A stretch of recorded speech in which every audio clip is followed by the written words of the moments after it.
Welcome to my another episode of podcast. आज चाहिँ मसँग छिन के अरे इदर्शा राई कलेज टपर हैन अनि त्यसपछि उलाई चाहिँ मैले चाहिँ यहाँ हस्पिटलमा आएर भेटेको अनि उलाई चाहिँ म आज फनी क्वेशनहरु सोध्छु आयो कि फनी खोज्दा खोज्दै पनि यस्तै खालको पाए कि क्वेशनहरु फनीमै हैन अनि I hope you will enjoy सिधै क्वेशनतिर लाग्छ ल डाक्टर अनिकेत कि डाक्टर शशाङ्क मलाई खास दुई जनै मन पर्छ हैन तर एउटा चुज गर्नुपर्दा चाहिँ डाक्टर अनिकेत किन मलाई ओभर एक्टिङ मन पर्छ क्युट पनि छ नि त हैन अनि उयो इन्टरेक्ट तर डाक्टर शशाङ्कको पनि उयो अरूसँग इन्टरेक्ट गर्ने चाहिँ राम्रो छ अनि अब अर्को क्वेशन सोध्छु है ल तिम्रो फेभरेट हिरो को नेपाली कि हिन्दी पहिला नेपाली अनि त्यसबादमा हिन्दी हिन्दी त मलाई थाहा छैन हेर्नु हैन अहिले मैले हिन्दी हेर्न छोडिसकेँ नेपाली भन्नु पर्दाखेरि त एउटा मात्र भन्नु पर्ने हो दुईटा भन्छ है बना पिङ कार्की किन विपिन कार्की चाहिँ एक्टिङ राम्रो लाग्छ नि त अनि दया राईको चाहिँ त्यस्तो पनि लभ स्टोरी मन पर्दैन love story movie love story भएको मुभीहरू मन त पर्छ तर नेपाली मुभी त मलाई थाहा छैन अनि हिन्दीमा चाहिँ को फेभरेट हिरो हिन्दीको चाहिँ मुभी चाहिँ भन्छु तर हिरो चाहिँ मलाई ल मुभी चाहिँ मलाई के भन्छ त्यो चाहिँ एउटा आमिर खानको मुभी त्यो केटी चाहिँ कल्पना भन्ने टाइपको के थियो ए उयो के भन्नु होला जस्ट बिर्सिने हुन्छ नि आमिर खानले त्योवाला गजनी यस त्योवाला कस्तो मलाई लास्टमा हेर्दा पनि दुई तिन कति धेरैचोटि हेरेको मैले कस्तो भएर क्या मलाई मनमा त्यो फिल्म हेर्दाखेरि भनेपछि यता लभ सबतिर पनि अलिकति इन्ट्रेस्ट छ राम्रो लाग्यो तिम्रो लाइफ इफ बुक हुन्थ्यो अथवा मुभी हुन्थ्यो अथवा कुनै सङ हुन्थ्यो भने तिम्रो लाइफ के कुन मुभी कुन सङ अथवा कुन बुकसँग रिलेट हुन्थ्यो होला रिलेटेड हुन्थ्यो होला मलाई सबै मनपर्छ होइन एउटा लेख्नु पऱ्यो भने आफ्नो जिन्दगीको उयोलाई चाहिँ इफ मुभीमा उतार्नु पऱ्यो अथवा कविता होइन बुकमा अथवा सङमा उतार्नु पऱ्यो भने चाहिँ कुन चाहिँ हुन्थ्यो होला कुन त त्यही त बुकको नाम के हुन्थ्यो होला मैले त्यति फरकमा सोचेकै छैन तर मलाई किताब चाहिँ मनपर्थ्यो होला सायद किताब बुक हुन्थ्यो होला होइन जस्तो अब मुभीहरूको बन्नुभन्दा किताब चाहिँ म प्रिफर गर्थेँ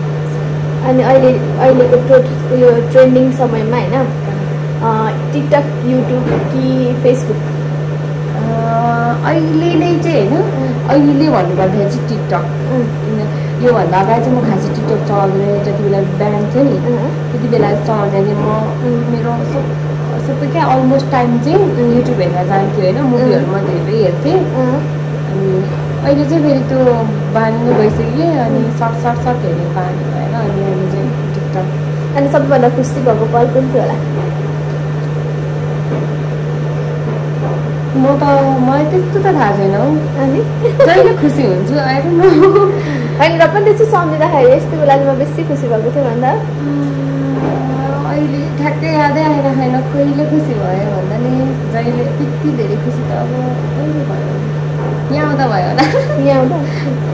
के खोइ अनि आफूसँगको सधैँ साथमै भइराख्ने एउटा कुरा के सधैँ साथमै भइरहेको छ होला आई थिङ्क निद्रा छ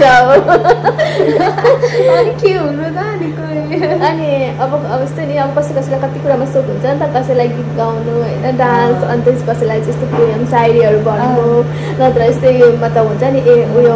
फ्रन्ट लाइनमा नगइकन ब्याकमा बसेर गर्नु अनि तिमीलाई त्यसमध्ये के फेभरेट हो तिम्रो चाहिँ के एकदम मनपर्ने मलाई मनपर्ने त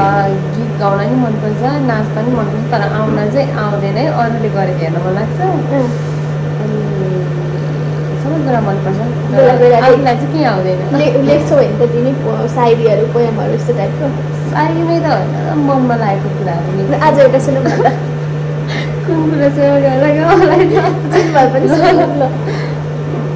मलाई कस्तो तपाईँ पढेर सुनाउने हो र होइन म सुन्ने